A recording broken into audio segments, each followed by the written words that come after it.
En ambos márgenes del río crecerá toda clase de árboles frutales, a los que nunca les faltará fruto, ni sus hojas se caerán.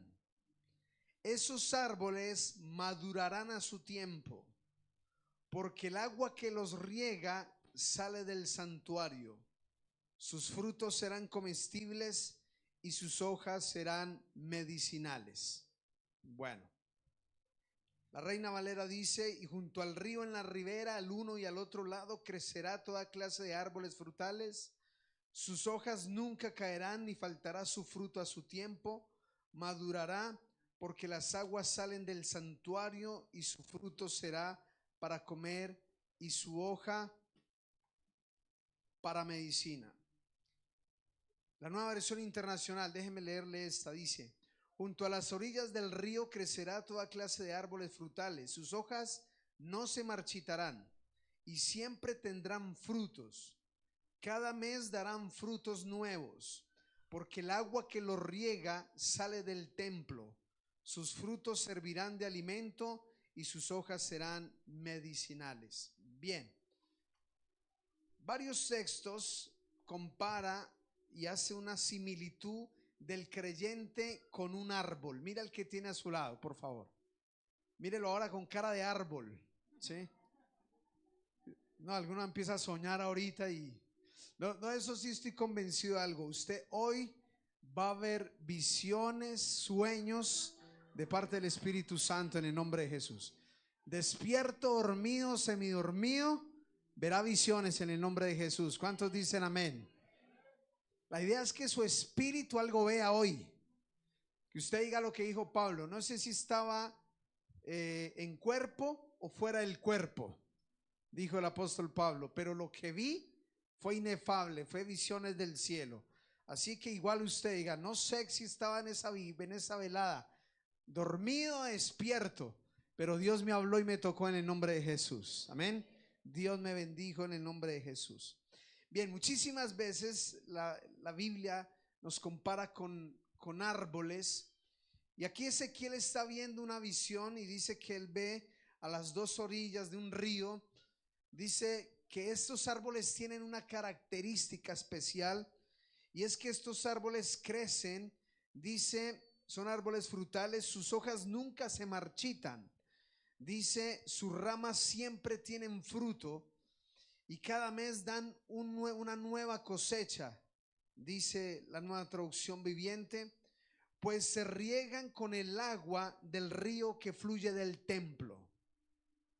Entonces habla de que estos árboles se nutren del agua que sale del templo.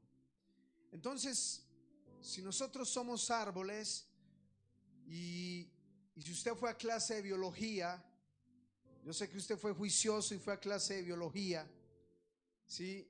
No dice el santandereano cachar, ¿no? En Bogotá se dice capar, es un poco más fuerte, pero es lo mismo, capar clase o cachar clase. Espero que ese día haya ido cuando nos enseñaron que los árboles, ¿de dónde se nutren y de dónde se alimentan? Las raíces, ¿verdad? Las raíces son las que absorben el agua y son las que alimentan el tronco, las ramas, finalmente las hojas, finalmente el fruto. Pero la clave está en las raíces. La clave está en las raíces. Entonces la gente procura siempre ver es el fruto. La gente se preocupa es por el fruto. La gente está pendiente del fruto. Pero el fruto es resultado de un crecimiento correcto. El fruto es resultado de un árbol bien nutrido. Y el fruto es resultado de un árbol con buenas raíces. Cuando el árbol no tiene buenas raíces, ¿qué pasa? ¿Qué pasa? Se seca, se muere, necesita alimentarse constantemente de aguas. Pero este árbol que Ezequiel ve se alimenta no de cualquier agua, se alimenta de aguas que salen ¿de dónde? Del templo. Entonces, Hoy no voy a hablar de esas aguas de este capítulo, pero le quiero decir que esas aguas que menciona Ezequiel y que vio Ezequiel son simbología y tipología del Espíritu Santo de Dios. Amén. Las aguas que ve Ezequiel, el río que ve Ezequiel, las aguas que Ezequiel ve que corren del templo y dan vida a donde llegan, se está refiriendo al Espíritu Santo de Dios. Así que ahora viene la pregunta: si nosotros nos estamos alimentando, usted es un árbol. Entonces, si usted mira hoy su vida y dice: ¿será que mis hojas se están marchitando? ¿Será que mis ramas tienen fruto? ¿Será que mi tronco es fortalecido, fuerte? Todo depende de tus raíces y todo depende de dónde te estás nutriendo. Mi esposa decía: hoy podrías estar nutriéndote de una buena serie de Netflix, pero decidiste venir a este lugar a nutrirte de algo mejor, de la presencia de Dios. ¿Cuántos dicen amén? Porque de lo que yo me nutro, como árbol, de eso contengo, y eso es lo que finalmente me ayuda a fructificar o no. Ahora, no es el único texto. Mira el Salmo 92:12, por favor. Salmo 92:12.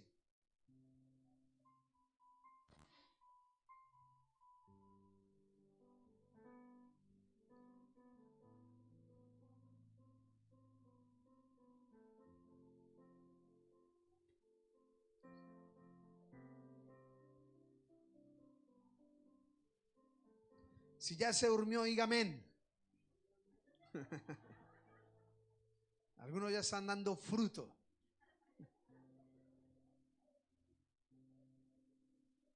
Si ya lo encontró, diga amén. Dice: pero los justos florecerán como palmeras y se harán fuertes como los cedros del Líbano. Trasplantados a la casa del Señor, florecen ¿en dónde? En los atrios de nuestro Dios. Incluso en la vejez aún producirán fruto, seguirán verdes y llenos de vitalidad. Declararán: el Señor es justo, es mi roca, no existe maldad en él. Amén. Hasta la vejez. Diga al que está a su lado: hasta la vejez. Verde y dando fruto, siempre con un reverdecer y dando fruto. Pero esos árboles están plantados ¿en dónde? Florecerán ¿en dónde? En los atrios del altar de Dios, en la casa de Dios, en el templo de Dios. Es una vez más, ahora el salmista también ve árboles fructíferos, pero los ve plantados en los atrios de Dios. Y esto es importante si nosotros nos estamos plantando, si realmente plantarse es echar raíces, es crecer en raíces. Alguna vez, orando a Dios, preguntaba al Señor: ¿qué significa en la vida humana crecer en las raíces? ¿Qué significaría crecer en las raíces? Y el Señor me enseñaba que las raíces es lo que no vemos del árbol, pero es lo más importante del árbol. Entonces el Señor me enseñaba que las raíces en nosotros equivalen a lo íntimo y secreto, donde el hombre no ve, donde nadie ve, pero ¿quién ve? Y si usted mira las enseñanzas de Jesús, ¿qué dijo Jesús? Cuando ores, ¿qué tienes que hacer? Cierra la puerta, entra en el lugar secreto, y tu Padre que ve en el secreto te recompensará ¿en dónde? En público. Cuando ayunes, igual. Cuando des, igual. Cuando hagas tantas prácticas que Jesús dijo: hazlo en el secreto. El Señor me enseñaba que cuando yo crezco en el secreto con Dios, son mis raíces. Ahí es cuando estoy absorbiendo y ahí está mi crecimiento. Mire otro texto más, Jeremías 17:8. Jeremías 17:8.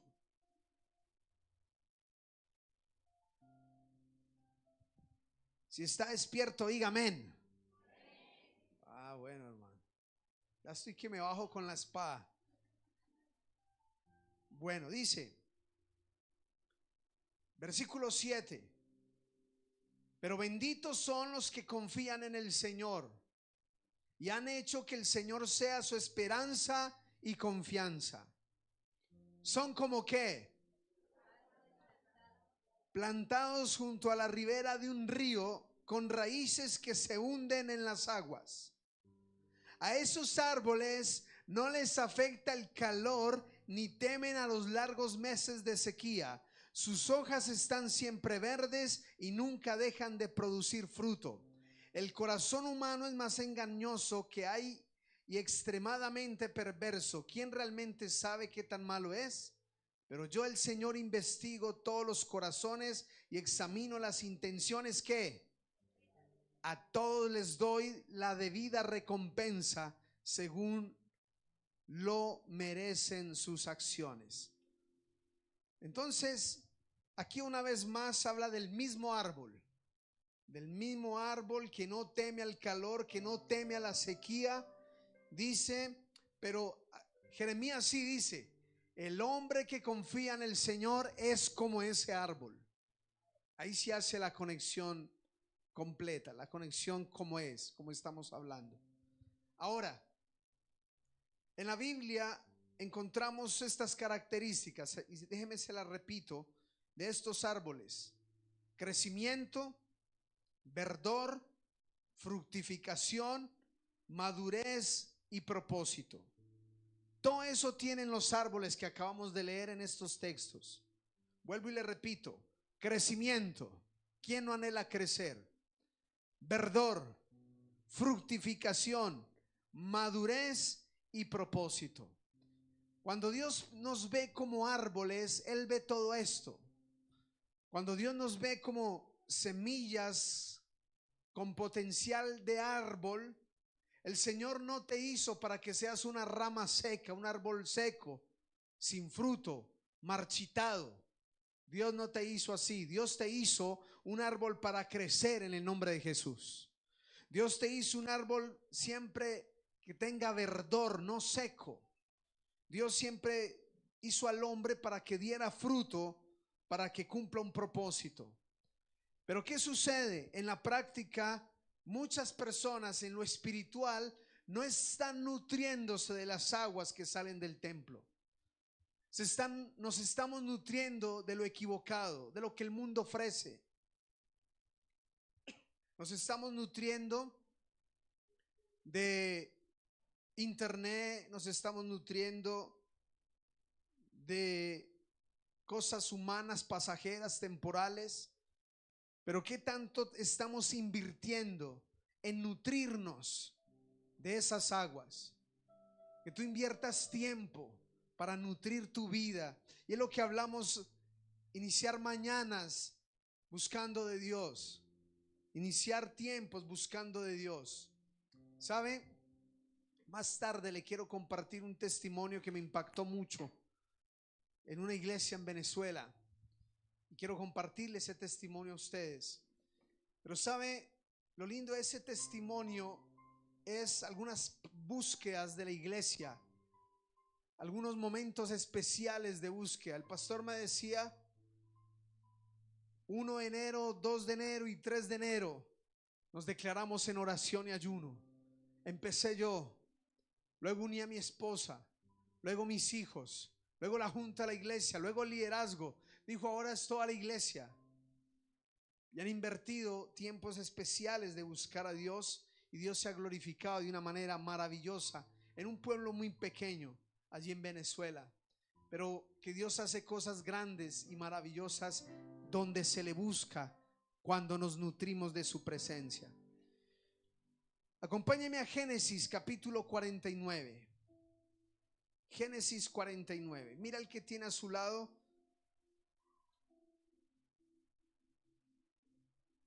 Y dígale: tú eres un árbol de Dios. Dile: tú eres un árbol de Dios.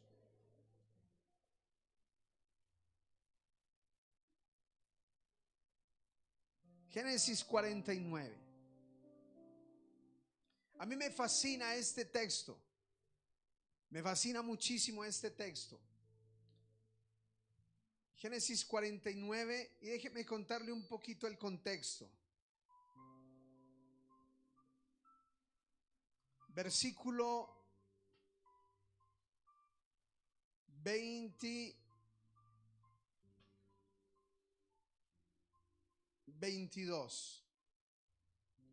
Vamos a leerlo en la Reina Valera. Génesis 49, 22. Miren lo que dice la Biblia. Déjeme decirle un momentico el contexto. Jacob se está muriendo. Y en la Biblia hay algo muy importante, y es que los hijos no quieren que sus padres se mueran sin antes bendecirlos. Y es una cultura de Israel muy fuerte.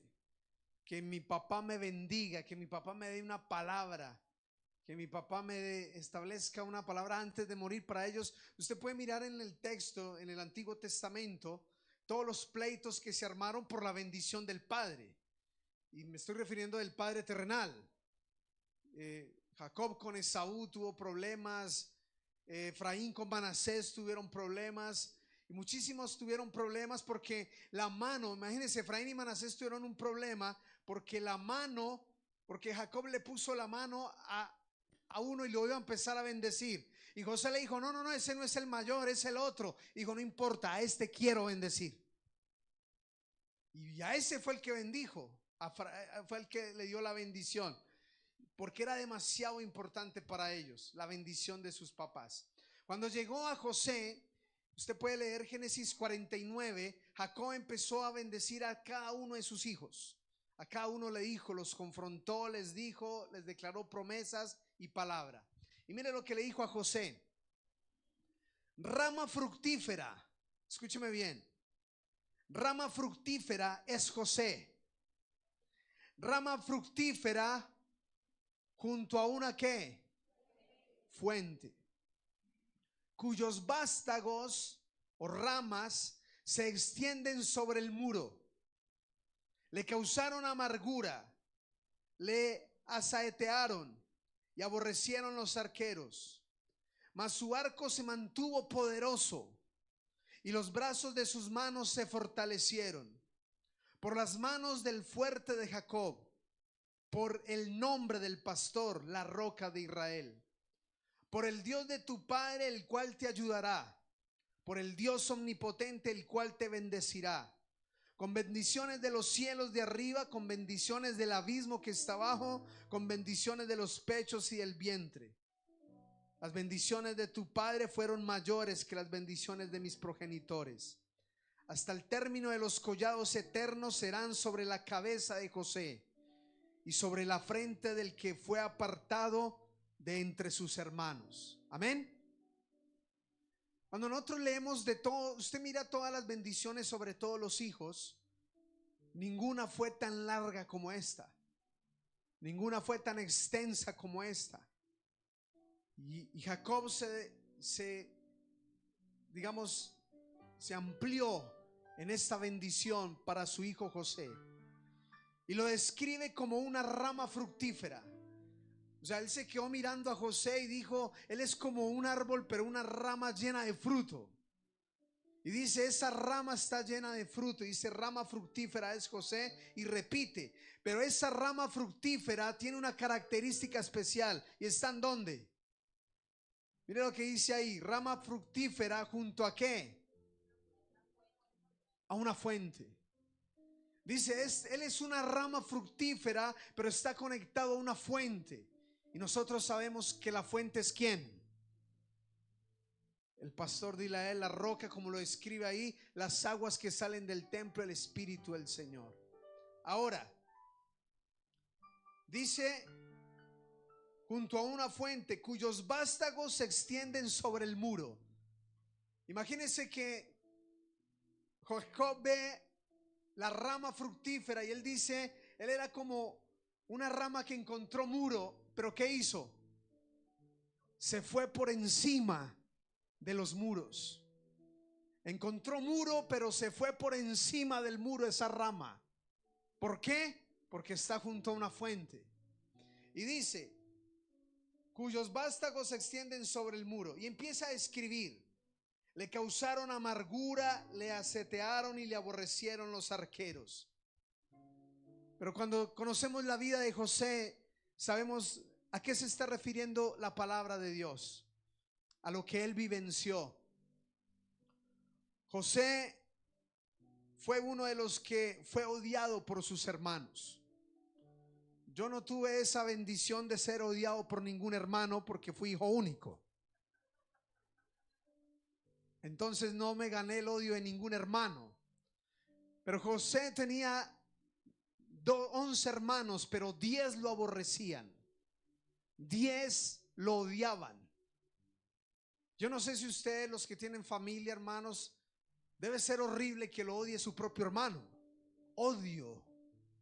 Y la Biblia dice que sus hermanos lo odiaban, no lo querían. Dice que no le podían hablar de manera amable, sino todo era de manera tosca, agresiva, por el odio que le tenían.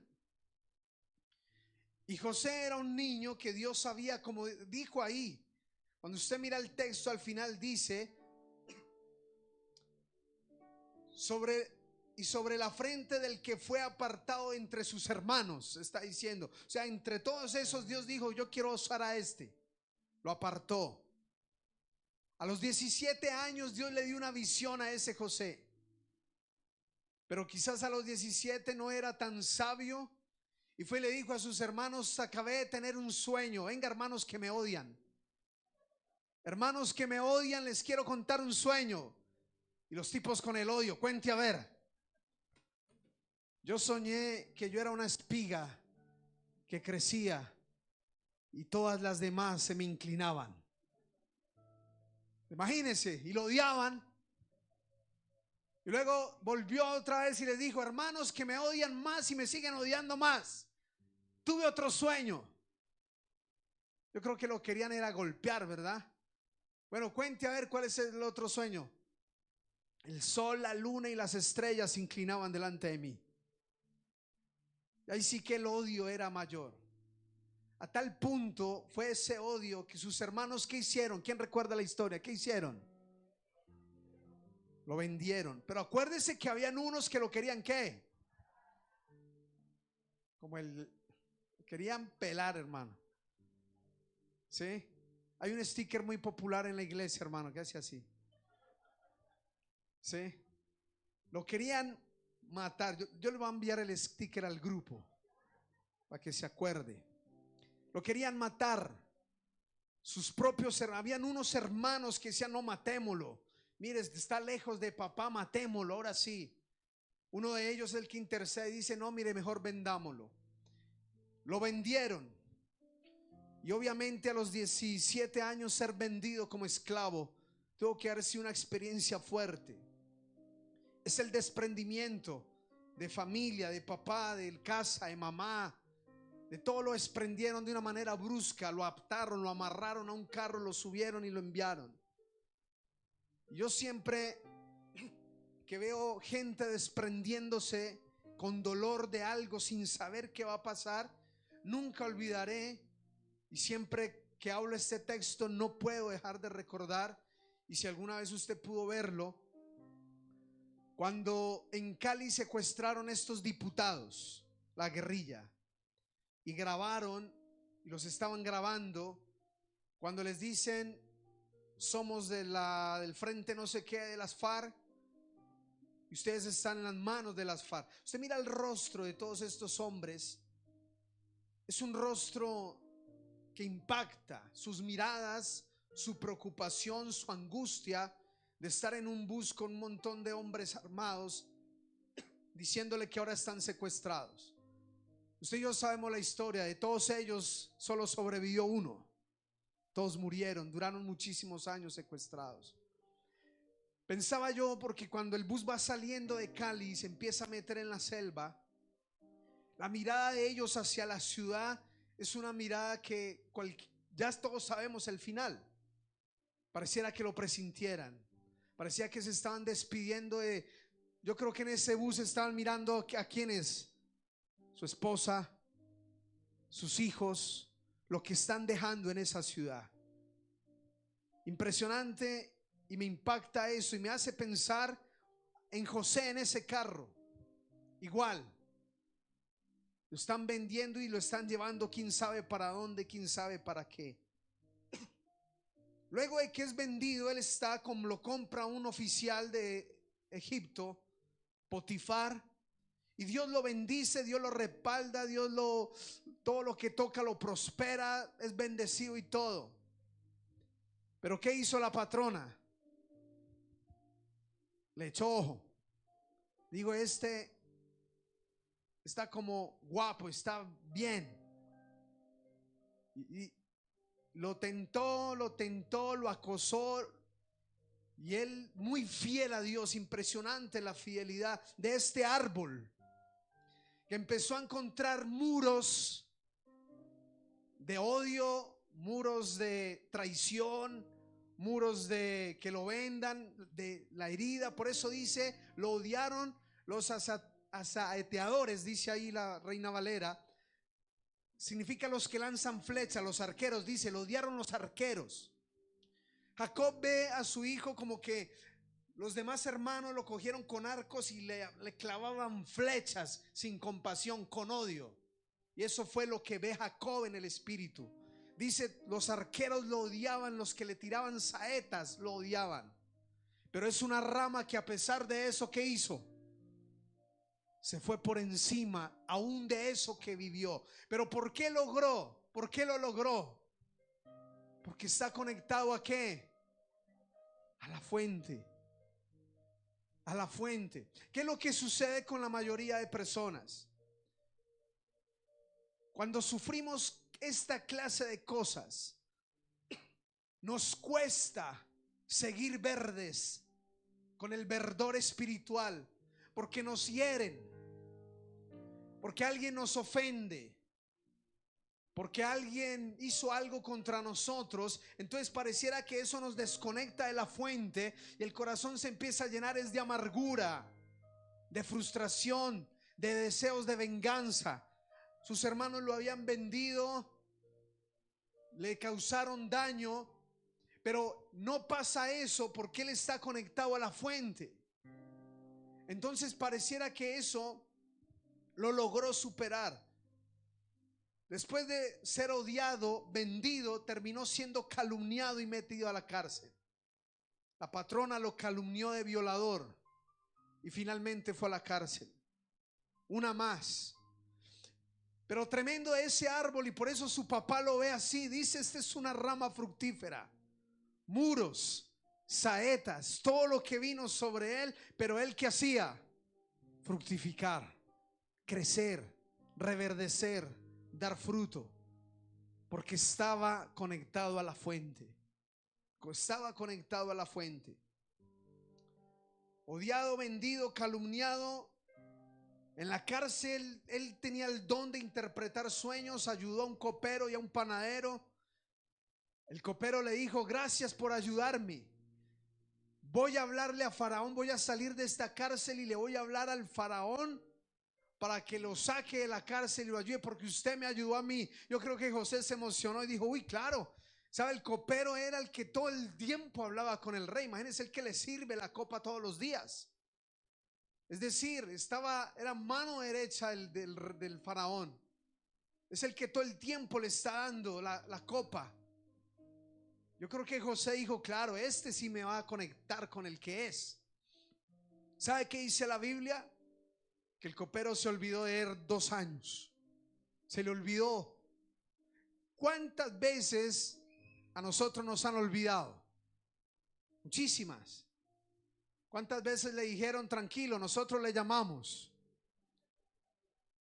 Y usted que está esperando ahí todavía la llamada. No, no me llamaron.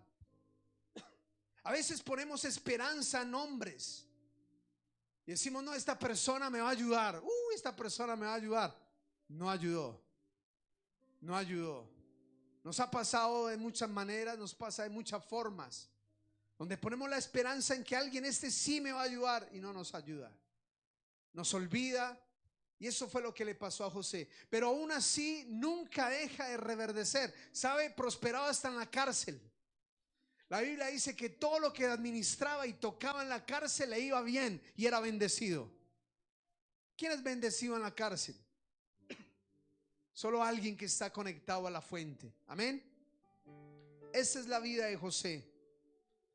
Pero hay una evidencias más concretas. Vaya a Génesis 45. Devuélvase un momentico a Génesis 45. Usted y yo podemos decir, sí, yo estoy conectado a la fuente. ¿Cuántos están conectados a la fuente?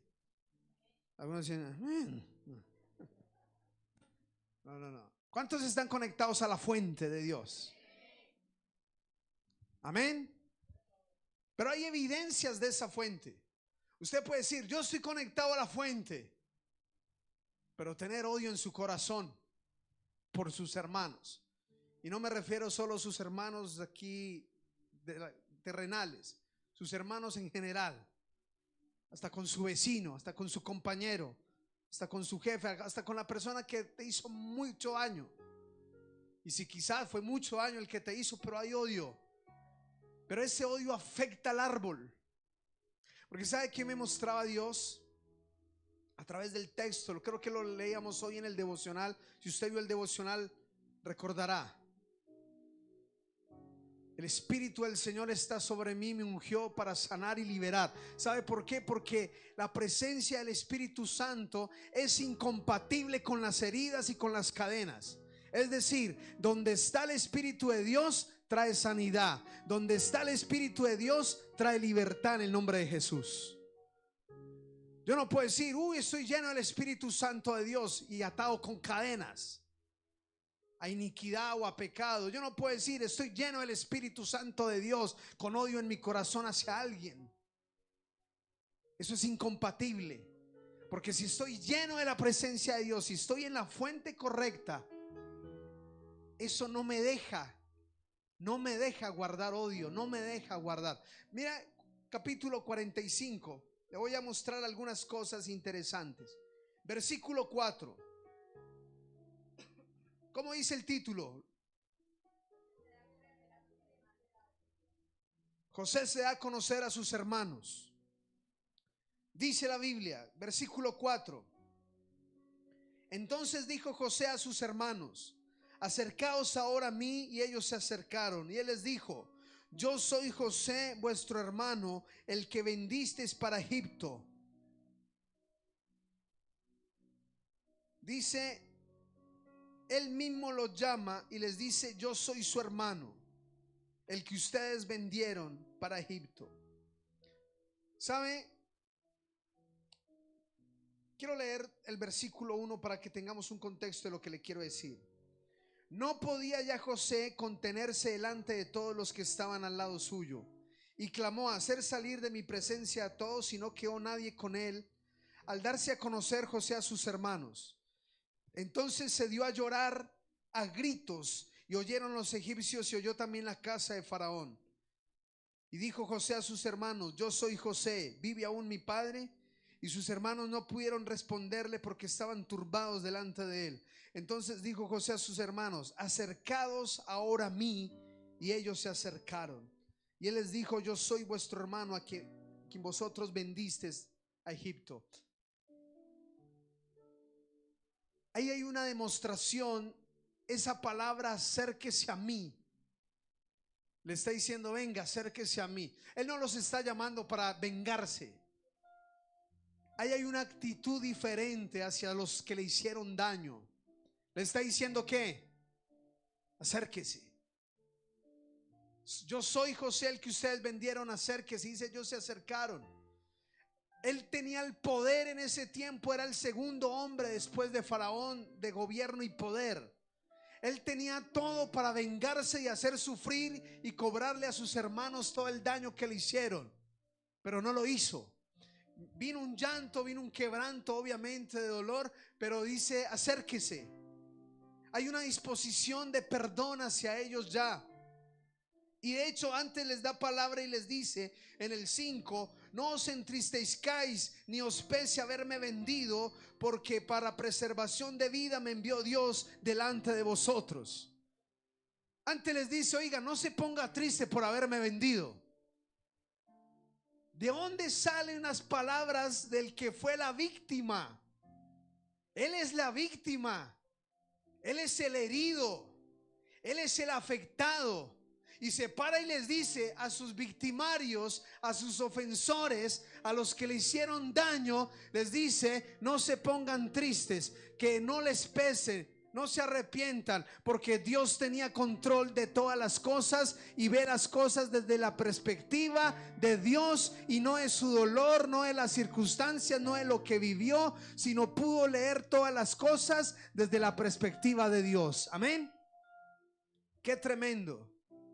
¿Por qué puedo leer mi dolor, mi pasado, mis cosas difíciles, mis luchas, mis adversidades? ¿Por qué tengo la capacidad de leerlos como lo leyó José? ¿Por qué puedo decir, oiga, usted me hizo daño, usted me causó dolor, usted me hizo sufrir, usted me hizo llorar, pero no importa, Dios tenía un propósito con todas esas cosas? No se ponga triste, porque Dios estaba conmigo y siempre me bendijo y siempre me levantó y siempre me prosperó. Amén.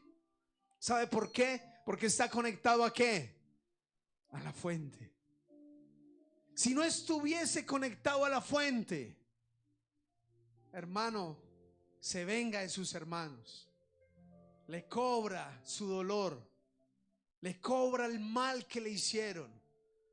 Pero como está en la fuente, como está conectado a la fuente, puede perdonar, puede mirar su pasado, puede mirar sus heridas, puede mirar las cosas y no llorar, no lamentarse.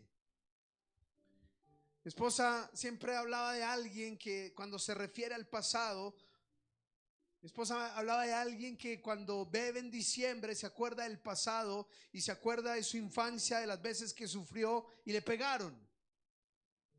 Y lee su pasado con dolor, con tristeza, con amargura. ¿Sabe por qué? Porque no está junto a la fuente. Porque cuando estamos junto a la fuente podemos mirar para atrás y decir, sí, fue doloroso, sí, fue triste, sí, fue todo lo que pasó, pero por estar en la fuente puedo interpretar que todas las cosas ayudan a bien a los que aman a Dios, a los que conforme a su propósito hemos sido llamados. Y lo pudo entender José. Interpretar eso con este corazón solo lo hace alguien que está conectado a la fuente de Dios. ¿Quién va a leer su pasado doloroso y antes los anima y les dice, no se entristen ni os pese el haberme vendido?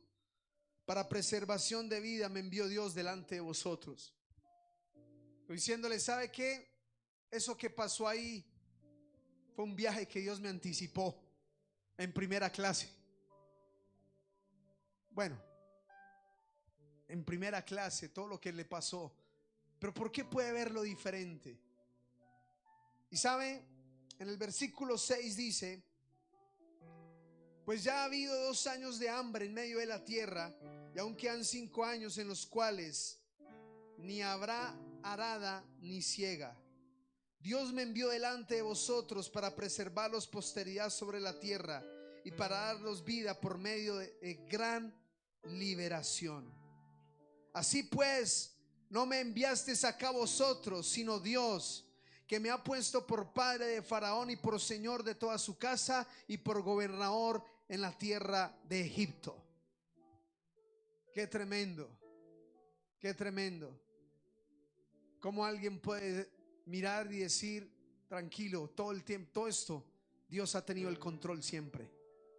Dios nunca pierde el control. Dile al que está a tu lado, Dios no pierde el control. Eso no significa, a veces pensamos de que estamos exentos del dolor. Y vemos a José fortalecido, bendecido, pero como cualquier humano también siente y también sintió muchas cosas. Quiero que me acompañe al capítulo 50, por favor. Se murió el papá, se murió Jacob. Entonces los hermanos tuvieron miedo.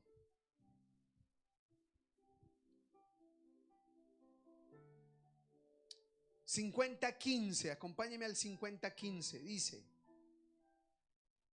viendo los hermanos de José que su padre era muerto, dijeron: quizá nos aborrezca José y nos dará el pago de todo el mal que le hicimos.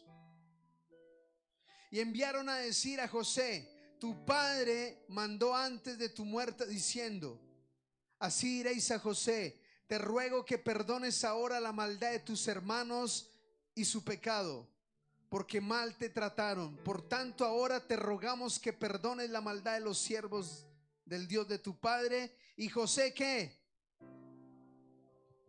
Lloró mientras ¿qué? Lloró mientras le hablaban. Vinieron también sus hermanos y se postraron delante de él y dijeron: henos aquí por siervos tuyos. Y él les respondió: no temáis, ¿acaso soy yo en lugar de Dios? Vosotros pensaste mal contra mí, mas Dios lo encaminó a bien para hacer lo que vemos hoy, para mantenerme en vida a mucho pueblo. Ahora pues no tengáis miedo, yo sustentaré a vosotros y a vuestros hijos. Así los consoló y les habló ¿a dónde? ¿Qué me impacta esta última parte? Yo puedo ser el más conectado a la fuente, pero siempre vamos a necesitar pedir perdón y perdonar. Me impresiona que lloró cuando le pidieron perdón. Lloró cuando le pidieron perdón. ¿Sabe? Había algo en su corazón y necesitaba ese perdón. Que sus hermanos le dijeran: oiga, sí, ¿sabe qué? Perdónenos. Porque si usted mira los textos anteriores, él los perdonó antes de que ellos le pidieran perdón. Miren lo tremendo: antes de que le pidieran perdón, él los perdonó y les dijo: tranquilo. Pero cómo es Dios de lindo y precioso, que sabe lo que necesitamos, que sabe nuestras necesidades. Y el Señor no lo dejó así, permitió que ellos le pidieran perdón. Y eso trajo más paz a su corazón seguramente. Y mire cómo le dice la Biblia: les habló y les dijo: tranquilos, yo voy a sustentarlos a usted y a sus hijos. Y dice la Biblia: les habló al corazón. ¿Sabe? Dios me hablaba de que la relación con el Espíritu Santo es una obra en el corazón. Conectarnos a la fuente es aquí interno. Necesitamos esa fuente para pedir perdón, para reverdecer. José lo necesitó. El secreto y la victoria de José para superar las tentaciones, para superar las frustraciones, para superar las amarguras, para ser el árbol que va por encima de los muros. Necesito la fuente, la presencia del Espíritu Santo de Dios. Amén. Yo invito a que te coloques en pie en esta noche, en esta por 9 minutos madrugada. Vamos a orar. Pero yo quiero invitarte a que le preguntes a Dios como árbol. Tú eres un árbol. Tú eres un árbol. Que le digas a Dios, que le digas al Espíritu Santo en esta noche: Espíritu Santo, muéstrame mis ramas, mis hojas, mis frutos. Muéstrame si estoy marchito de amargura, si estoy marchito de resentimiento, si estoy marchito de autosuficiencia, de orgullo, de altivez. Muéstrame cómo estoy como árbol delante de Dios. Dile en esta hora: muéstrame las raíces. ¿Será que estoy conectado a la fuente o estoy más conectado a... José no se conectó ni al puesto de Faraón.